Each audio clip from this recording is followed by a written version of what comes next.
What is the best moment you've ever had with your music?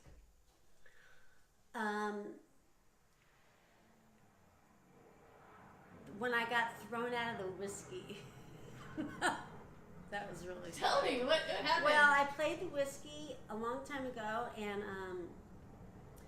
you were supposed to have at that time you had to pay to have your video, like to make a video out of it, and for some reason I think the machine, whatever, my friend who was doing it couldn't get the tape. So I went to the guy afterwards and said, could you like give me my $25 back, because we don't have a tape.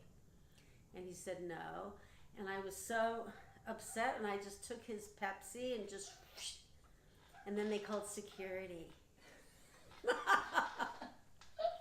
Oh yeah, tell me another one. And then after that, I got booked at the Roxy, which actually was awesome. That was so much fun. That was probably the funnest gig I ever had. Why was it fun? Because the whole band was there, and it was just a great venue, and it was a highlight. It was a highlight, I tell you. My Diane Warren story is that I used to sing for my teacher at Pierce College, Elaine, and she was in my class. It was a history class, and we both used to sing. At that time, I thought, she sang some songs, and I sang some songs, and then I got to know her.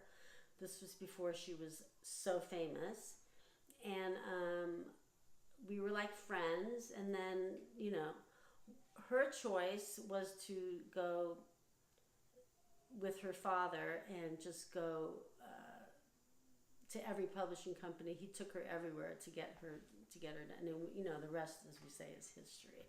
But then years later, I ran into her at an ASCAP thing, and I had no idea at that time how famous she was. So I raised my hand like, hey, Diane, remember me? I went to Pierce and we played together. No, nothing. So it was just so humiliating. And, so my brother and I laughed because every time, like at an award show, Diane Warren's on, it's just like my nemesis. It's like, stop, I know all about her. But she's been awesome. She didn't give up, and my hat is off to her. And if you're listening, no hard feelings.